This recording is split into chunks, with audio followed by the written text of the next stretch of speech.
آیت نمبر 105 اعوذ باللہ من الشیطان الرجیم بسم اللہ الرحمن الرحیم یا ایھا الذین آمنوا علیکم انفسکم لا یضرکم من ضل اذا اهتدیتم الی اللہ مرجعکم جمیعا فینبئکم بما کنتم تعملون صدق اللہ العظیم۔ یا ایھا الذین آمنوا، اے ایمان والو، علیکم انفسکم،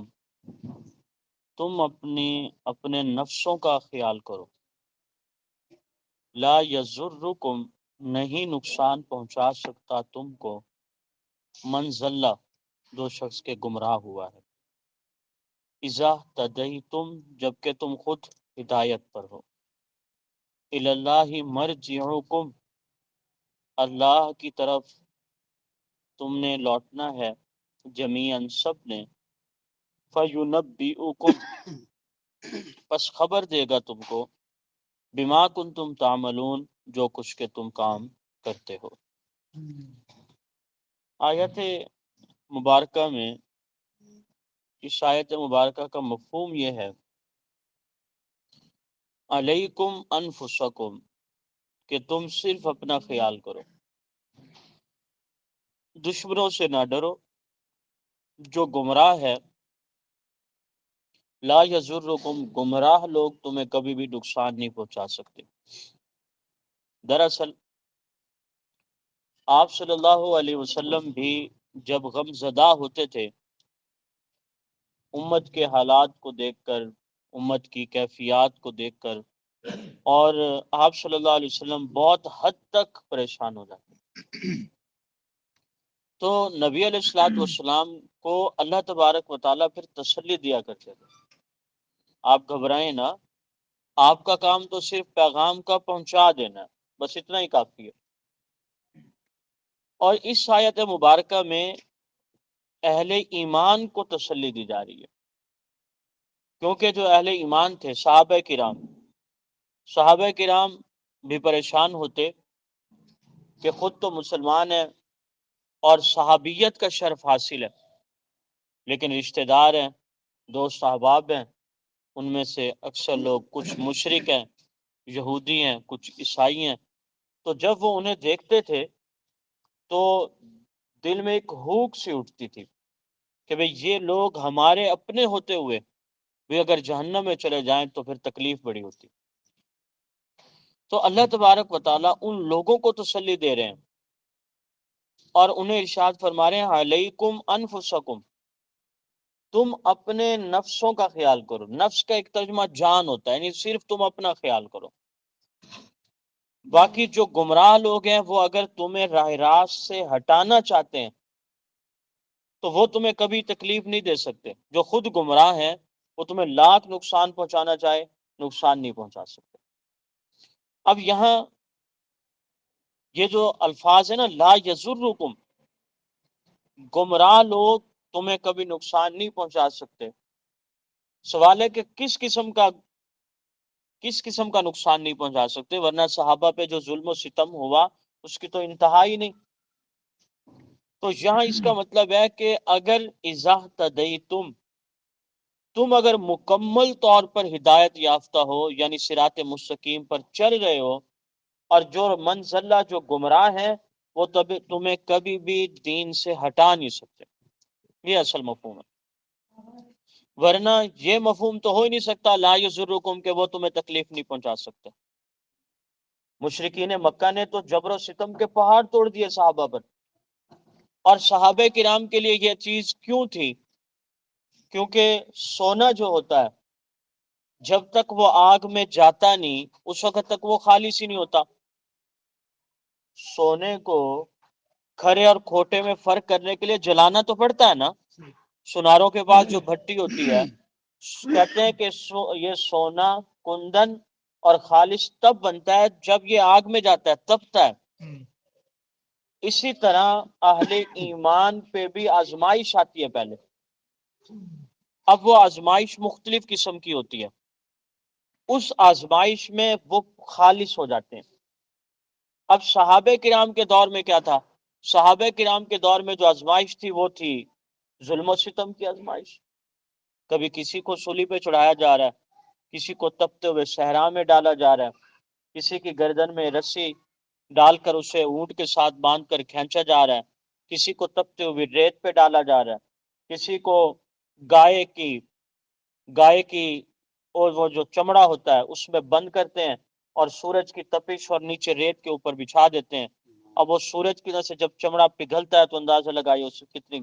کتنی تکلیف کا احساس ہوتا ہوگا۔ تو صحابہ کرام پر آزمائش آئی کہ ان پر ظلم و ستم کیا گیا، اور آج کے انسانوں پہ جو آزمائش آتی ہے وہ آزمائش مختلف قسم کی ہے۔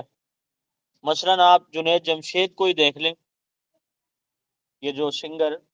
بعد میں تبلیغی جماعت سے منسلک ہوئے، ان کی زندگی، جب یہ سنگر تھے تو ان سے انٹرویو لیا گیا کہ آپ زندگی کو کیسے فیل کرتے ہیں، تو اس کا اس وقت کا انٹرویو میں نے پڑھا، یہ کہتا تھا کہ میرے ایک اسپیشل ایک روم ہے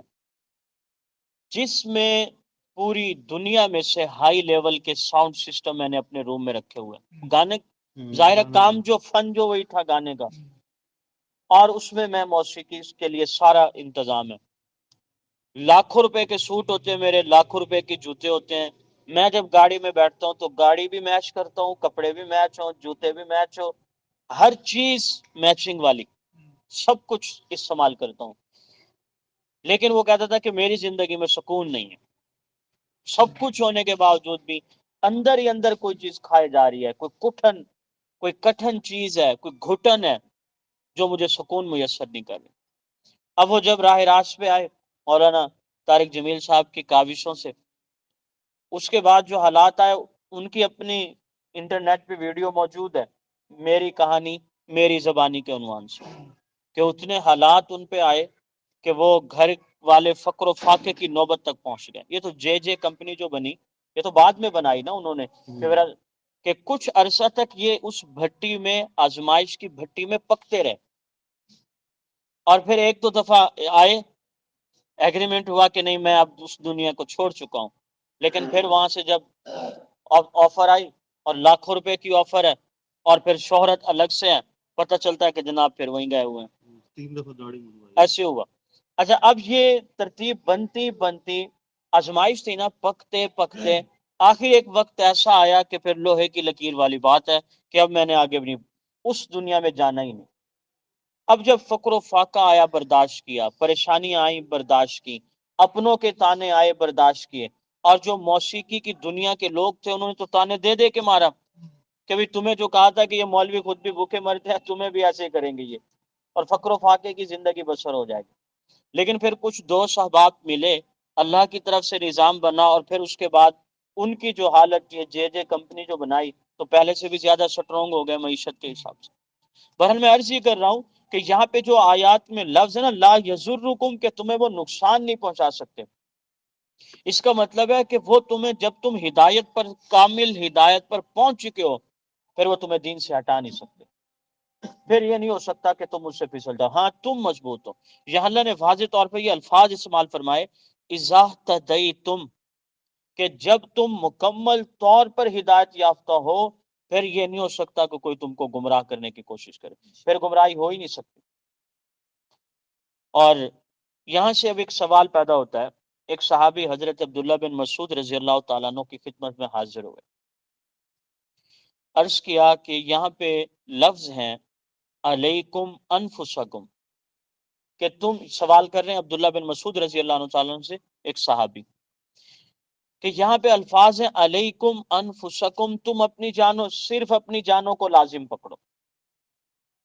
سائل کا سوال یہ ہے کہ اس کا مطلب تو یہ ہے کہ آگے کسی کو تبلیغ کرنے کی ضرورت نہیں، اللہ نے جو فرمایا بس اپنا خیال کرو، اور لفظ کا ترجمہ ہی یہی ہے، اور سب مفسرین نے یہی ترجمہ کیا۔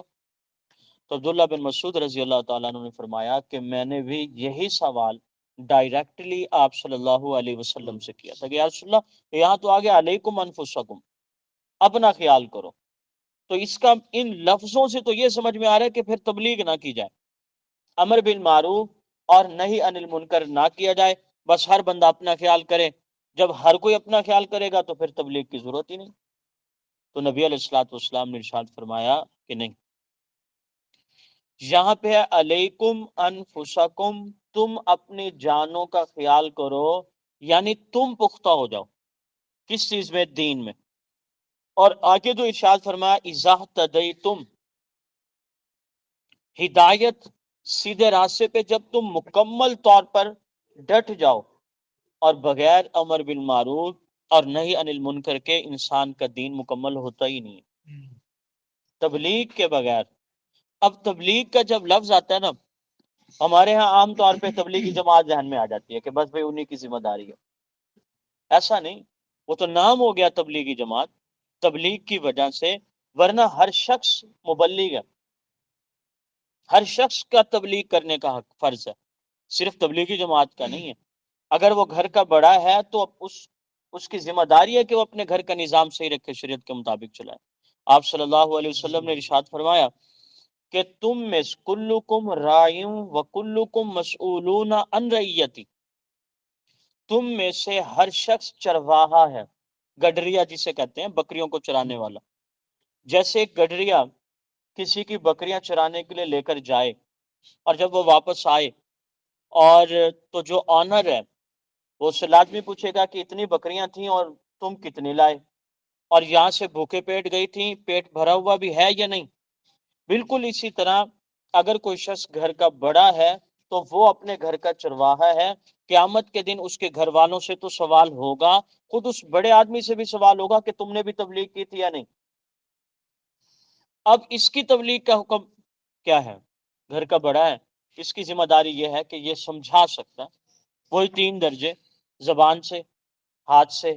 یا پھر اس کے بعد دل میں برا سمجھے، لیکن ان تینوں میں سے کوئی نہ کوئی درجے کی تبلیغ گھر میں ہونا ضروری ہے، ورنہ کیا ہوگا؟ آتا ہے ایک روایت میں کہ ایک خاتون جو ہے 4 مردوں کو جہنم میں لے جائے گی۔ اس کی وجہ کیا ہوگی؟ وہ یہی باپ ہو گیا، بیٹا ہے، شوہر ہے، بھائی ہے، ہاں جی، ان 4 افراد، وہ کیا کہے گی؟ وہ کہے گی کہ میں یہ نماز کے لیے جاتے تھے، مجھے تو کبھی کہا ہی نہیں انہوں نے نماز کا، میں یہ خود بھی روزے رکھتے تھے اور ہمیں تو کبھی نہیں کہا روزوں کا، یا یہ خود بھی روزے نہیں رکھتے تھے، ہمیں بھی نہیں کہتے تھے۔ اور زیادہ بوجھ کس پہ ہے تبلیغ کا؟ جو خود نماز پڑھتا ہے، اس کی ذمہ داری تو مزید بڑھ جاتی ہے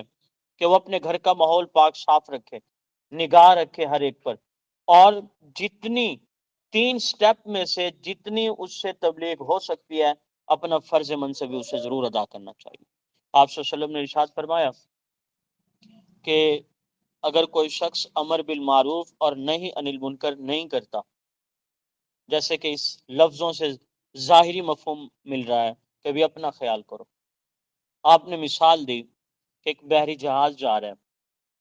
اس بحری جہاز کی 2 منزلیں ہیں، ایک اوپر ہے ایک نیچے ہے۔ اب ایک بندہ جو اوپر والی منزل میں ہے اس کو پانی کی ضرورت ہے، وہ پانی کے لیے آتا ہے نیچے والی منزل میں، اور کلہاڑا لیتا ہے اور وہ اس کو جو لکڑی ہے اس کو کاٹنے کی کوشش کرتا ہے، سوراخ ہوگا تو میں یہاں سے پانی نکال لوں گا۔ اب اس نیچے جو منزل ہے وہاں کے لوگ اس سارے منظر کو دیکھیں اور یہ کہیں کہ یہ جانے اس کا کام جامے، ہمیں کیا ضرورت ہے کچھ کہنے کی۔ اگر یہ وہاں پہ خاموش بیٹھے رہے، اس نے لکڑی کو کاٹنا، سوراخ ہونا ہے، پانی اندر آنا ہے اور پورا بحری جہاز ڈوب جانا ہے۔ گویا جنہوں نے اب جن کا قصور نہیں، انہوں نے روکا کیوں نہیں؟ اس مثال میں بات بڑی واضح ہے کہ جو بیٹھے تھے انہوں نے اسے سمجھایا کیوں نہیں؟ میاں کیوں اپنے آپ کو بھی ڈبوتے ہو، ہمیں بھی ڈبوتے ہو؟ جب انہوں نے نہیں اسے روکا تو وہ خود بھی ڈوبا، دوسروں کو بھی لے ڈوبا۔ بالکل اسی طرح جب ایک آدمی خود تبلیغ نہیں کرتا تو قیامت کے دن اگر اس کے بھائی بہن یا دیگر جو افراد ہیں انہوں نے کہہ دیا کہ یہ خود تو جاتا تھا، ہمیں تو اس نے کبھی کہا ہی نہیں، اس نے کبھی تبلیغ کی ہی نہیں، رسوم و رواج اور بدعات کے متعلق اس نے کبھی ہمیں سمجھایا ہی نہیں۔ اور کتنے آج کل ہمارے معاشرے میں لوگ ہیں جن کو کلمہ تک پڑھنا کوئی نہیں آتا، کلمہ نہیں پڑھنا آتا، اور کتنے لوگ ایسے ہیں جنہیں قرآن شریف جو نہیں پڑھے ہوئے، آج بھی ایسے لوگ موجود ہیں جنہیں قرآن نہیں آتا۔ اور ایسے لوگ بھی موجود ہیں جنہیں نماز کے طریقہ کار کا پتہ نہیں، انہیں نہیں پتا کہ نیت کیسے کی جاتی ہے. اور ایسے لوگ بھی موجود ہیں، آپ دیکھتے ہیں صبح کی نماز میں فرض پڑھتے ہیں، فرض کے بعد جو سنتیں پہلے والی ہوتی ہیں جو رہ گئی ہیں فوراً پڑھنا اس کو شروع کر دیتے ہیں. انہیں نہیں علم کیا ہوتا ہے، انہیں کوئی علم نہیں کہ وتر کی نماز میں کیا فرق ہے، اور جمعے کی جو 2 فرض ہیں اس کے بعد کتنی سنتیں ہیں، پہلے کتنی سنتیں، وہ سمجھتے ہیں کہ بس 2 فرض ہیں اور پڑھ کے بھاگ جاتے ہیں. تو یہ ذمہ داری ہے. اب یہاں پہ آ کے ہمارا ذہن آ جاتا ہے کہ مولوی صاحب کی ذمہ داری ہے وہی سمجھائے. ایسا نہیں، میں یہ جملہ عرض کر رہا ہوں کہ جو افراد دیندار ہیں نا ان کی ذمہ داری بڑھ جاتی ہے، کیونکہ وہ تو کر رہے ہیں نا. اسے بتا ہے کہ میرے بھائی کی پوزیشن یہ ہے، اسے نماز پڑھنی نہیں آتی، تو اس کو کم از کم سمجھا تو سکتا ہے. جس طرح ایک بھائی کو پتا چلے کہ میرا جو بھائی ہے یہ دکان پہ ٹائم کم دیتا ہے اور لاکھوں روپے کا لاس ہو جائے گا، نقصان ہو جائے گا، اور یہ ساری زندگی یہ نقصان پورا نہیں ہوگا، تو کتنی جان لگا کے اسے سمجھائے گا کہ یار خدا کا نام لے، یہ دکان کو یوں ٹائم دے، فلاں کام کر. اسے دن رات صبح شام اسے لازمی سمجھائے گا. لیکن یہ تو دنیا کا نقصان ہے اور اس کی اتنی فکر کی جا رہی ہے، اور جو آخرت کا نقصان ہے اس کی فکر تو زیادہ ہونی چاہیے. لہٰذا یہاں اس آیت مبارکہ کا مطلب یہ نہیں کہ امر بالمعروف کیا ہی نہ جائے. امر بالمعروف اور نہی عن المنکر کے بغیر معاشرہ حیوانیت کا شکار ہو جائے گا، امت تباہی کے دہانے پہ کھڑی ہو جائے گی. اس لیے تو آپ صلی اللہ علیہ وسلم نے ارشاد فرمایا کہ امر بالمعروف نہی عن المنکر کرتے رہو، ورنہ ایک وقت ایسا آئے گا کہ تم تبلیغ کرو گے لوگ تمہاری باتوں کو سنیں گے بھی نہیں. اور آج ایسی یہی پوزیشن ہے، واضح ہے کہ اگر آپ کسی کو کہہ دیتے ہیں گھر میں ایک آدمی دوسرے آدمی کی بات سننے کے لیے تیار نہیں، ویک پوائنٹ اور عیب کس آدمی میں نہیں ہوتے. وہ ایک بھائی دوسرے کو سمجھاتا ہوگا تو بڑا حاجی ثناء اللہ مجھے تیری ساری ہسٹری کا پتہ. ایک محلے دار دوسرے کو سمجھا رہا ہے کہ یار کم از کم آپ نماز پڑھو نا یار، تجھے خود جمعہ 8 دن تو تجھے ہوئے نماز پڑھنے کا، اب تو مجھے بھی تبلیغ کرنا شروع کر دی. یہ نبی علیہ الصلوۃ والسلام نے فرمایا یہ علامات قیامت میں سے ہے کہ لوگ تبلیغ کریں گے اور دوسرے جن کو تبلیغ کی جائے گی وہ بات سنیں گے بھی نہیں، اور ایسا لگتا ہے کہ وہی علامت اور نشانی پوری ہو چکی ہے کہ اگلے کی بات سننے کو تیار نہیں. اور میں پہلے بھی ایک دفعہ یہ بات درج کر چکا ہوں کہ اگر ایک آدمی نماز نہیں پڑھتا اور وہ دوسرے کو تبلیغ کر رہا ہے اور اسے کہہ بھی کس چیز کا رہا ہے، نماز کا، تو مفسرین محدثین علماء کرام فرماتے ہیں کہ ہمارا دستور تو ہے، ہم کہتے ہیں نہیں خود تو پڑھتے نہیں اور دوسروں کو تبلیغ کر رہے. دیکھیے ایک انسان کی 2 ذمہ داری ہے، نماز پڑھنا اس کی الگ ذمہ داری ہے، نماز کی تبلیغ کرنا اس کی الگ ذمہ داری ہے. اب وہ ایک ذمہ داری کو اگر ادا نہیں کر رہا، نماز پڑھنے والی خود والی ذمہ داری، لیکن تبلیغ کی ذمہ داری کو تو پورا کر رہا ہے، اور وہ دوسرا جو بندہ ہے اس کو یہ نہیں دیکھنا، اس کا بیک گراؤنڈ نہ دیکھے کہ پہلے کیا تھا، اس کا بچپن کیا تھا، یہ اب تک کیا کرتا رہا ہے، نہیں، بلکہ یہ دیکھے کہ یار مجھے تو نصیحت کر رہا ہے نا، مجھے تو تبلیغ کر رہا ہے، مجھے سمجھا رہا ہے، اور یہ بات میرے لیے فائدے کی ہے، اور سب سے بڑا فائدہ وہ آخرت کا فائدہ ہی ہوتا ہے. اور تبلیغ کرنے کے انداز بھی مختلف ہوتے ہیں. ہمارا جو انداز ہوتا ہے بڑا بھائی چھوٹے کو کہتا ہے کھڑا ہو نماز پڑھا کر، نماز پڑھا کر، یہ تو تبلیغ نہیں نا. انداز بھی الگ الگ ہوتے ہیں جن کا اثر بر موقع بڑا ہوتا ہے. ہمارے محلے میں ایک پروفیسر صاحب تھے کیمسٹری کے، ایک وہ گشت ہوتا تھا مسلسل، ہم ہمارے بچپن کی بات ہے، تو وہ ایک آدمی بچہ نوجوان نہ کلین شیپ تھا، وہ گانے سنا کرتا تھا. مدرسے میں پڑھنے جاتے نا گلیوں میں تو فل ساؤنڈ سسٹم اور گانے سنتا تھا. وہ گشت کرتے کرتے نا وہ پروفیسر صاحب کے ساتھ ہو گیا، گشت کرتے کرتے پھر بیان میں بیٹھنے لگ گیا، اور پھر پروفیسر صاحب نے نا اسے تعلیم کرانے کے لیے بٹھا دیا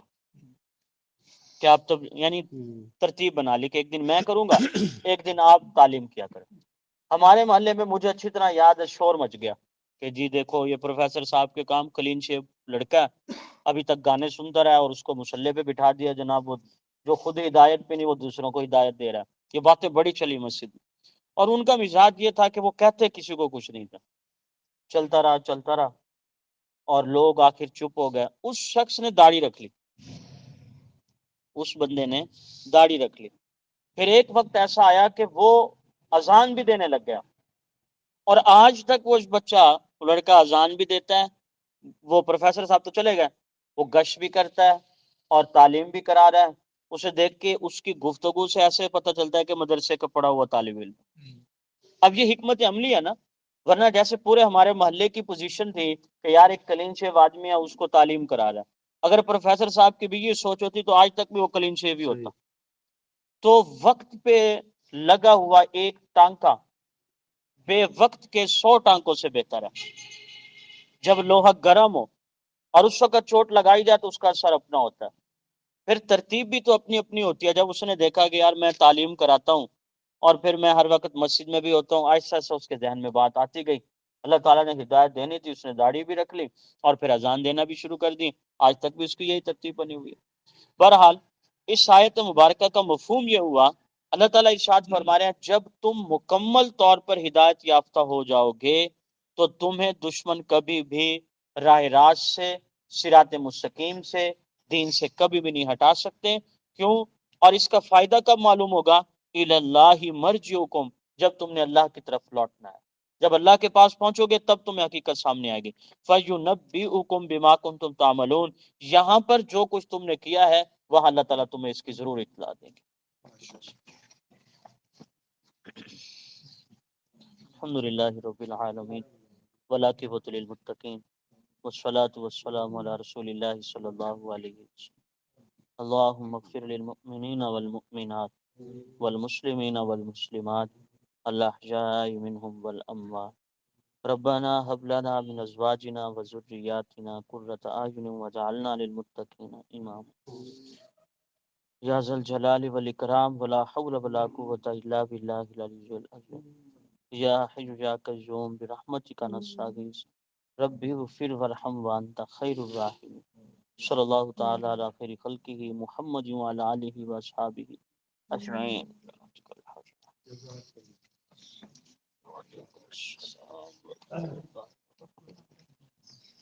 یہ ایڈ ہوا ذرا، اچھا ٹھیک ہو گیا، وعلیکم السلام۔